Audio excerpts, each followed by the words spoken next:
what, if you know what the letter S stands in RSA, you might want to skip it. The Vault presumes that you know nothing about the Vault, and you do have some experience with Windows. Kind of what makes me qualified for this talk is, I've been MSCE from the past millennia. I'm Microsoft certified engineer from NT 4.0 days. I passed CISSP exam, which is one of the most toughest exam in the security back in 2005, and I am Vault certified. For the past 7 years, I've been a faculty at the Columbia Technology Management Program. So I'll try to make this talk a little bit more engaging than the corporate accounting class. And I run an global infrastructure for a hedge fund. I don't believe we're involved with GME, but in any case, I'm not, I cannot comment on the firm's position or speak on the firm's behalf. So all opinions are my own. I assume no liability. Please use my advice. Do your homework. So before we go, I want to show you what the Vault looks like, and then we're going to talk about what it does and why you might want to deploy it and how it fits into the modern infrastructure. And then we'll talk about how to apply it to manage security for on-prem Windows AD environments. So if you're looking at this as a recording, you might want to skip 5 to 7 minutes. Let me share the screen instead of the presentation.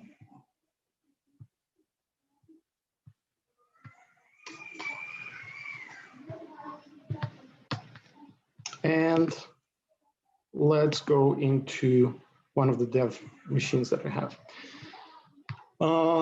Vault can be downloaded directly from HashiCorp.io. Just Google for it.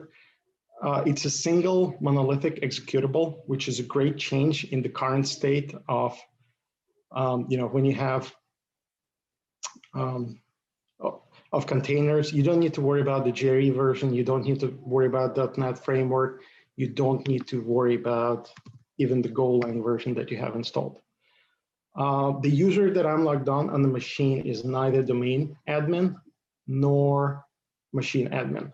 It's a simple user account that anybody in your firm, in the development team, or even just the user pool has. So what I'm going to do now is I'm going to launch this executable as a server. I'm going to use it as a development server. And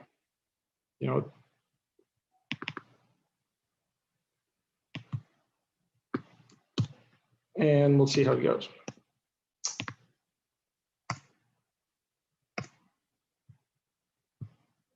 Boom. We have Vault running locally on the machine.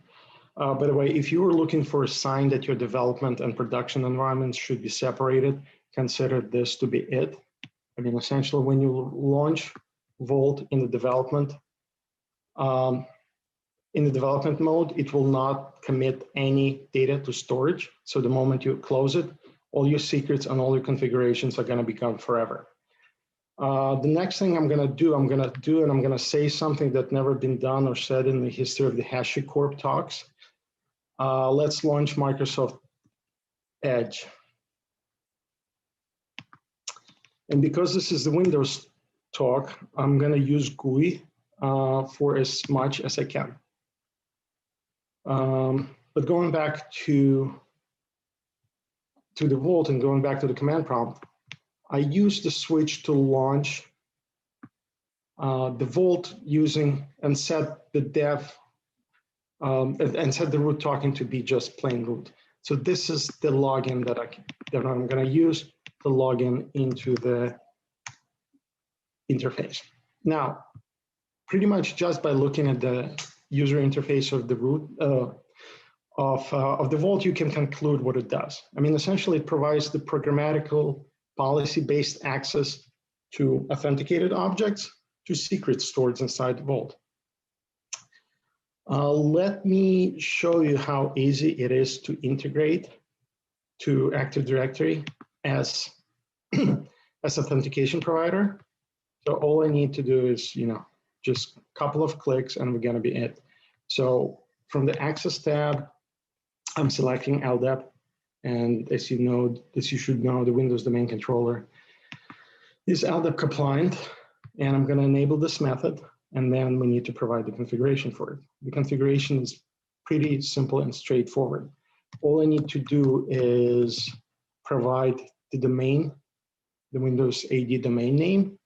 And through the magic of AD, it will locate closest domain controller for us.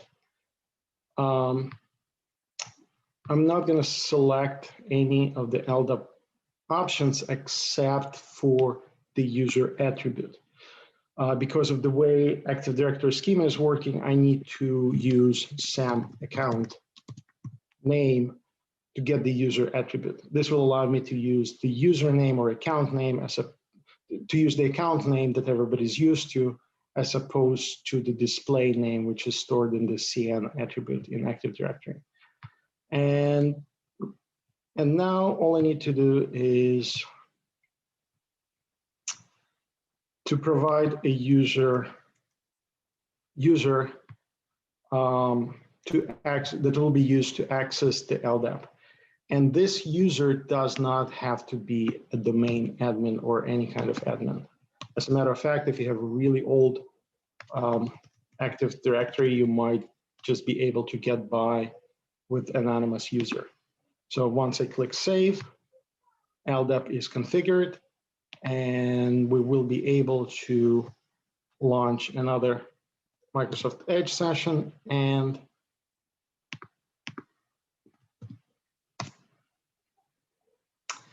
from there, we will be able to log in with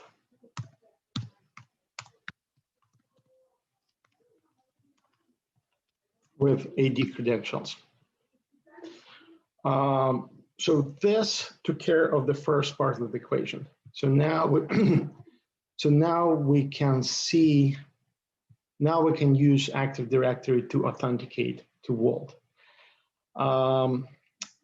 I would like to take a step back and talk about the philosophy behind Vault and like why you want to use it.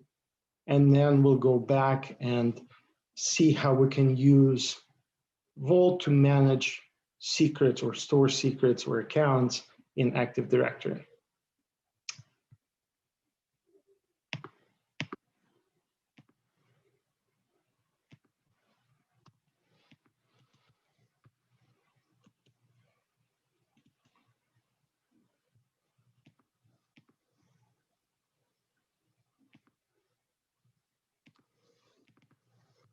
So firstly, let's talk about the role of the infrastructure teams in the age of the public cloud. Essentially, we no longer have to rack and wire servers. We no longer have to configure servers in the public cloud. For the large part, we don't need to update them as much, but we're still responsible for the operations. We're still responsible for the uptime. So of course, this is where the multi-cloud comes in, because the fact that Azure is down or AWS is down or Google Cloud is down is not a good excuse to have the enterprise down. But this talk is not about the operational excellence. There's a great talk by the CEO of HashiCorp that you can watch, and there's a link for it provided. Another role that still stays in the infrastructure is the financial controls. Yes, with the cloud, we moved to a large extent from the CapEx to the OpEx, but it's still our responsibility to make sure that the firm's funds are deployed efficiently. And the security. And this is where the HashiCorp Vault comes in, because the security in the cloud is very different from what you have on-prem. And the Active Directory is a great tool, but it has been developed 20 years ago and does not correspond to the modern needs. And what are the modern needs? The modern needs is to provide security for the cloud. And security in the cloud cannot rely on the perimeter security anymore, because the perimeter is no longer there. The legitimate request can come from anywhere. So you need to rely on identity being your new perimeter. On-prem, security relied on trust, and AD domains and forests are a great example where a user in one domain could consume resources in another domain simply because there was a two-way trust established between those two domains. In the cloud, you had to verify every request. On-prem, you could rely on the access control lists to maintain security on the resources. In the cloud, sometimes the lifespan of the resource or the requester is shorter than it would take time to create ACL. So you need to have a policy-based security. On-prem security to a large extent is human-oriented in the sense that we're trying to secure assets against humans or provide access to humans, versus cloud era where it's object-oriented security, where essentially think about the IoT scenario where it's devices talking to each other, machines talking to storage devices, et cetera, et cetera. And then because of everything that I've said before, current on-prem solutions are low scale. Yes, Active Directory can contain over 1 billion records, but think about the overhead that you will need to manage them efficiently. So the public cloud security have to be high scale. And this is kind of where the vault comes in. The concept of the vault is not, it's not new. I mean, essentially, even if you have just a file with the passwords, text file with the passwords on it, you kind of, you already have a vault. How efficient it is, it's very questionable, because how do you maintain security? How do you maintain accountability? How do you provide audit trail for a simple file? And how do you provide automation? And how do you provide, not just security, but actually just keeping it in sync between multiple users in your organizations? How do you make it sure that it's up to date? So Vault is a lot more elegant solution. So here I've launched a demo version of the Vault. It's pretty much configured. The authentication method configuration is pretty much what we talked about before, and I've explained. The only thing that is slightly different is I've created the users group. I've pre-created groups, so it's going to be easier to manage users. It might be a good point to take a look at the way. It might be a good point in the talk to look at the way Active Directory is set up. So I've created a dedicated OU for Vault, and you might want to consider doing it in your production environment as well, simply because you might want to delegate the management of this OU to either a dedicated group or to the Vault itself. Because what Vault can do for you, it's actually manage account in the AD.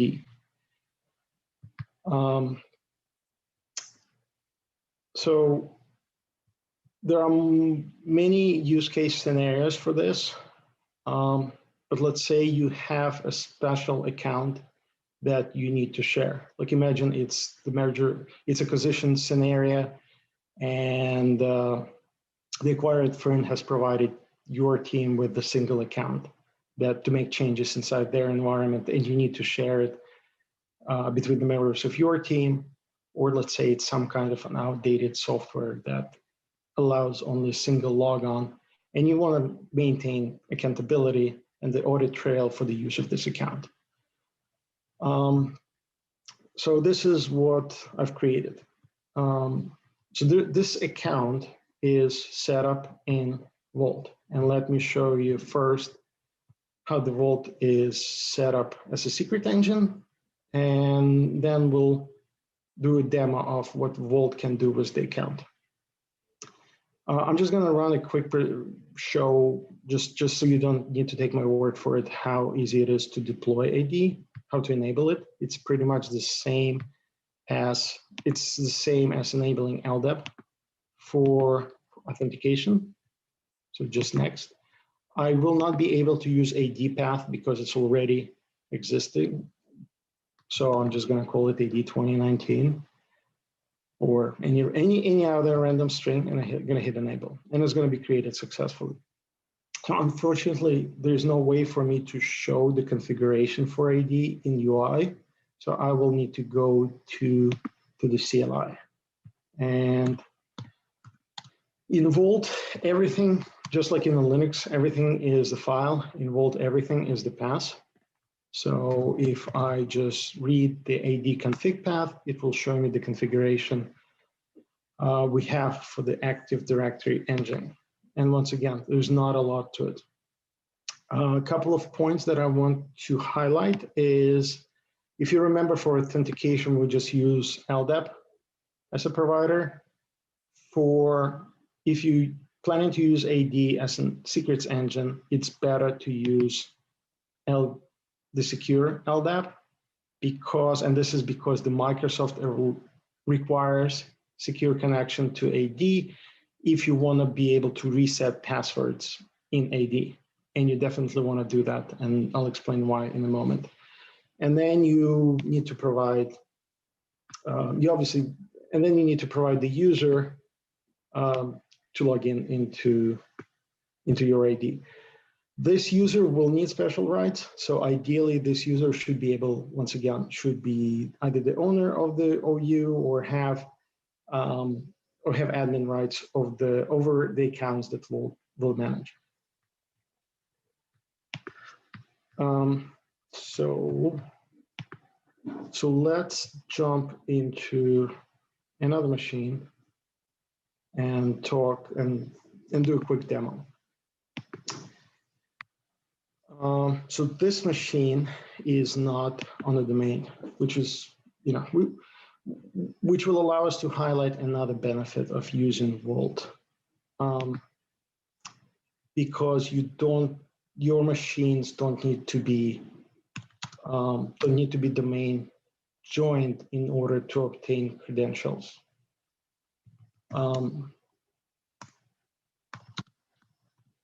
So what I'll try to do is I will try to update the credentials for the user, for the Vault build user we saw before, from Vault on a non-domain joined machine. So I would like to know what the current password for this user is on a non-domain joined machine.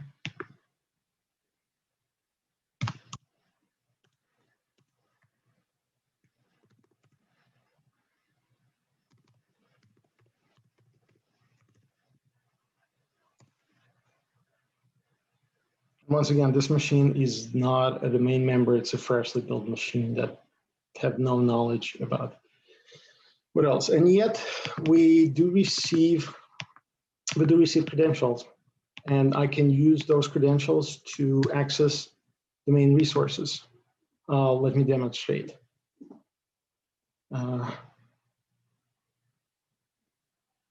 I think I'm starting to see why people don't use Microsoft Edge. Come on, any moment now.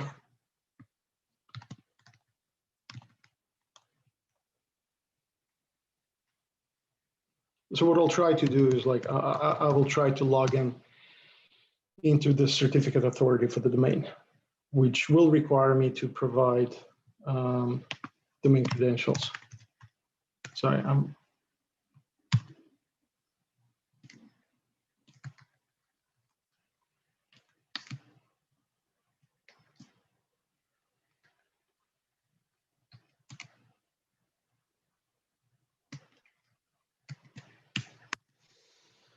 once again, it's built for the machines, so it's not exactly that user friendly. There, we've logged on. Let me show you what the script does, and please don't judge the script too harshly. I did it primarily for illustrative purposes. So I made it easier to view and not necessarily to maintain.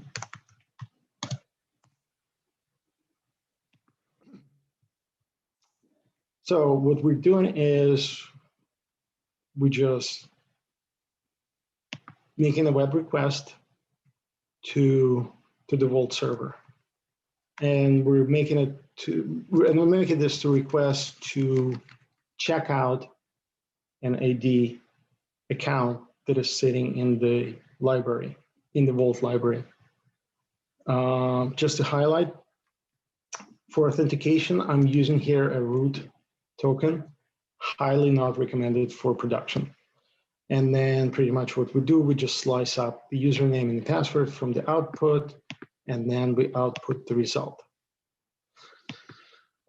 So now what I would like to do is I would like to go both back and forth in the future. So I actually would like to use Vault programmatically. So I want my script to actually do something while requesting a password from the Vault. And what I would like to do is I would like to map a network drive on this machine using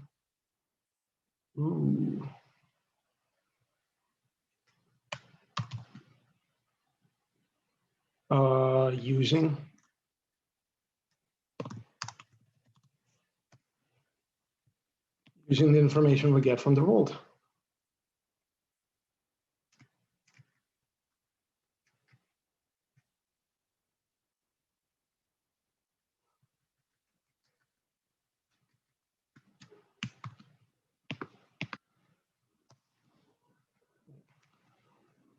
Let's try that again. Okay, better. And you know what? It's a good thing that we ran into this problem. So now I will be able to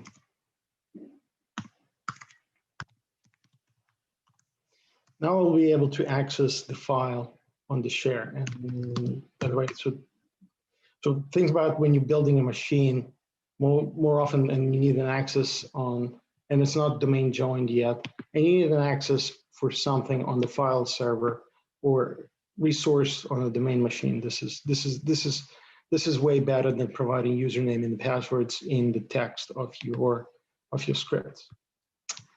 Now, the reason why we ran into the problem is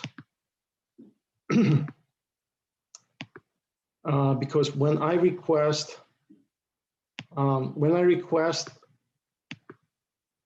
account from Vault, account information from Vault, I'm doing a checkout. So essentially the Vault will have a record that only me had access to the account at that time. And it actually ensures this by managing the Windows password for the account.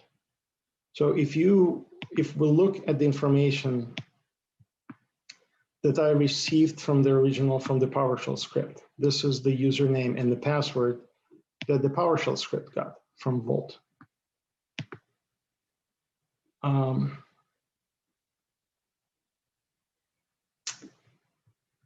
The username and the password that a batch file received was different.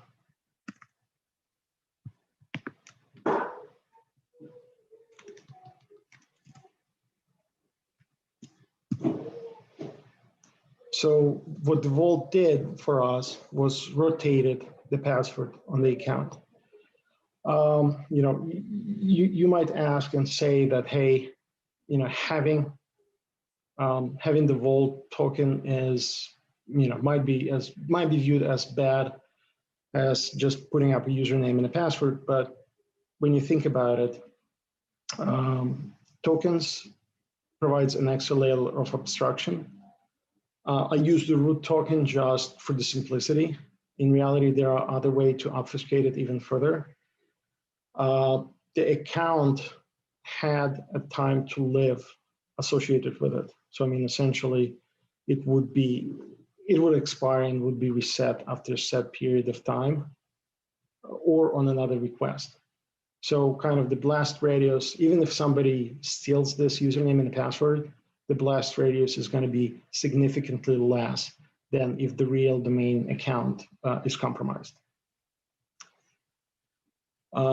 So now so after the demonstration, let me go back and talk what the difference is between the Vault Free, which is what we used here, and the Vault Enterprise. And hopefully by now you saw that how powerful the free options are. But more importantly is actually not how, when you, but there's more in enterprise. So before we jump into the enterprise, a couple of more features that that Vault provides that we didn't talk about. First is and it's a free version. First, there's a transit engine. And what transit engine does, it encrypts data in flight. So let's say you have an information that you need to write to the database. You can pass it to the Vault to be encrypted. And then when you write it to the database, it's going to be encrypted and it will be able to be decrypted only by the Vault itself. There's a response wrapping. So remember when I said about the obfuscation information? Once again, if you need to, it's similar to, let's say, PGP mail, where you can encrypt a message to be sent, and it's going to have a permission and it's going to have a time to live associated with it. There's also a random generator. You know, computers are not very good at random. So when there's enough feature in the free version for you to start, and probably one of the main reasons why you want to start is look back and think about what I originally showed you was a dev version. You don't need domain admin. You don't need admin accounts to install it. You don't need admin accounts to run it. You don't need domain admin rights to integrate it for access. So the entry level is low. There's a chance that somebody you don't know in your company will start using it, and then it's the shadow IT. And you know, shadow IT is okay. Shadow security is very not okay. When you're ready to scale, there's a Vault Enterprise Edition, which adds more features for you. There's a reliability, where essentially you can have a primary and secondary nodes. There are multiple ways of replicating. There is a disaster recovery replication where you have multiple replicas that are on standby. You can have a performance replication where you have a multi-master node which can be used at the same time. There are namespaces, which essentially allows you to have a single Vault infrastructure for a firm and yet slice it and dice it for the needs of your teams and your work groups. And there's auditing, which is important, and you know it's probably the main driver for going into the enterprise. While we're on the topic of reliability, you know, you can create reliability provide reliability for the free version as well, as long as you have a good data protection solution in place. So if your file share or a disk where you store the Vault and the Vault backend is backed up, you should be able to do a restore and unseal the Vault using the keys that you stored before. I'm not sure. So to kind of like underscore, think about the challenges that you will see, security challenges that you'll see when you go into the cloud.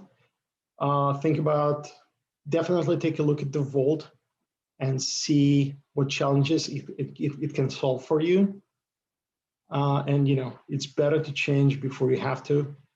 That's not Steve Jobs, that's Jack Welch. He was the CEO of GE in the 90s. I hope you found this talk informative, and it